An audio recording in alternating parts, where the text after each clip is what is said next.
Drag and drop interface uses the IntelliSense that the IDE has for Visual Studio, and easy to control SQL Server with it. One of the demos that I'll do today is to just show you how easy it is to grab the existing table from DotNetNuke and create a web user control and put that into a module. Visual Web Developer supports multiple languages, including Visual Basic. C# has its own starter kits as well. SQL Server 2005 Express has it's the database that's basically used with DotNetNuke, relational database that you'll be using. And again, you can just simply download that. I think it's on the same site as your Visual Web Developer. What you want to do is you want to grab the latest starter kit. One of the tough things about being a speaker for this is you can never use your old slides because DotNetNuke always has a current version, all right, that you have to update your screenshots at. 4.83 starter kit. I'm using the 4.82. So download that to your desktop, double click on that, and then just click next. And that will take care of itself. Once you load up Visual Web Developer, what you'll see is you'll see on the right-hand side the DotNetNuke Web Application Framework. That is what you want to click on and give your site a name. Okay? Have some patience as all of the files load up after you click on Control F5. And then eventually what you will see is this installation wizard pop up, and what you want to do is you want to click on Auto.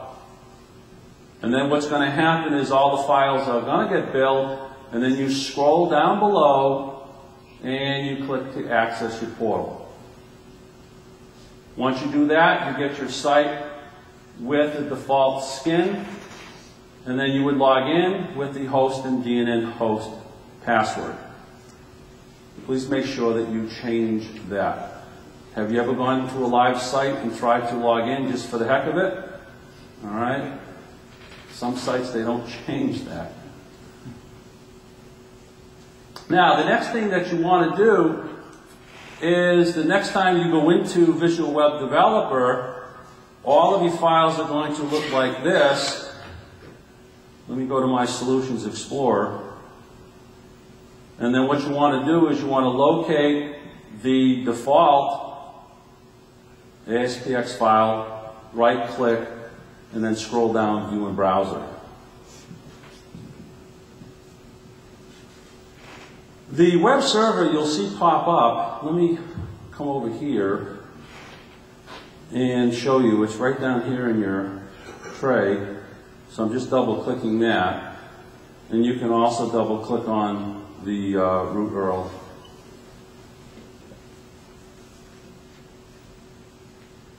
As far as the accounts that you work with once you get this started, you have an admin account that you will assign to those, depends upon the number of portals that you're creating with that install. You will give them the admin rights. You want to be the host to manage all of the settings in the portals. Then there are users, registered users of your portal if you so desire to have them. And then you have others, anyone that wants to surf your portal. One of the nice things about DotNetNuke, as some of you already know, is the fact that certain things you can show, certain things you don't have to show. Okay, it depends upon what you want to do with each page. Now, there is an alternative way of learning DotNetNuke. There is a site called pureportals.com if you don't want to go through all of the install on your own PC.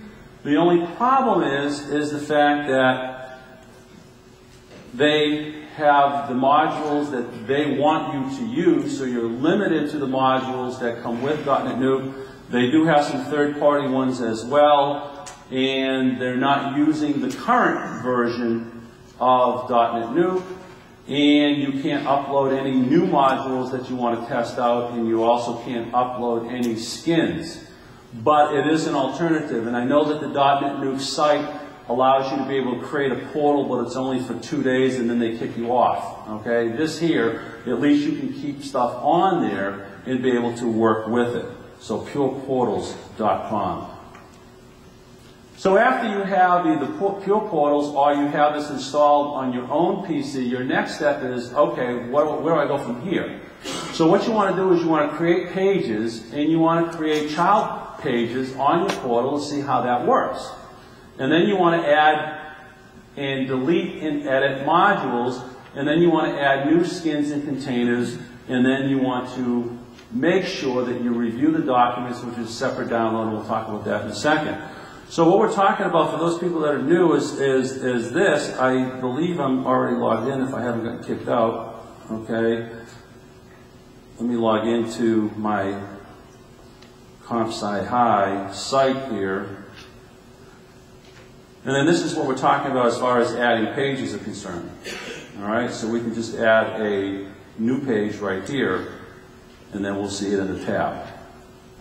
All right, so we're just going to give it we can give it a name, we can give it a title, a description, and then if it's going to have a parent page or not.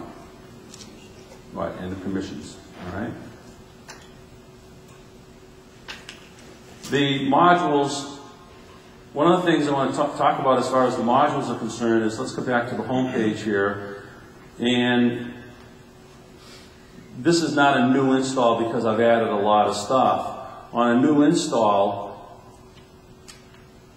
all of the modules are not there. The only ones that are there are the ones that are listed by default. So this really is not a good example to show because it's showing all of the modules. And it looks like I've installed all of the modules, but there are available modules that are right here that you can also install into your environment. So there's only so many of the modules that the DotNetNuke people basically wanted to give you by default, but they're all there. All right, they didn't put XML, for example, because you know how many people use XML. Those kinds of decisions were made. So right there is basically where you will see all of the modules in which you have to work with. So there's the installed modules, and then this is what you would see down below, where you have an opportunity to click on if you were planning on using the announcements or you're clicking on using on the blog, okay? Well, there's no point if you're not going to use the blog module to have it in the environment. I would highly recommend that I think what happens to a lot of people is they get excited about getting going with this, and then they forget that there's great documentation that's put together by the team that's on the site. Just curious, how many people have downloaded the documents?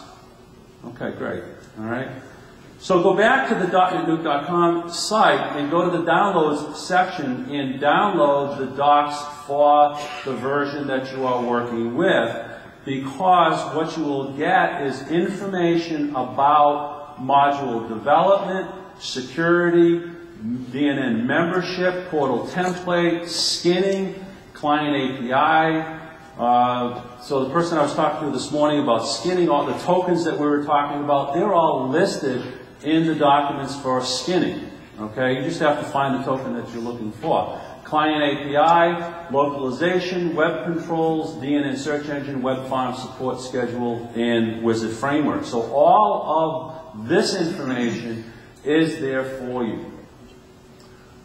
So where do you go from here is, well, I want different modules because what they're giving me is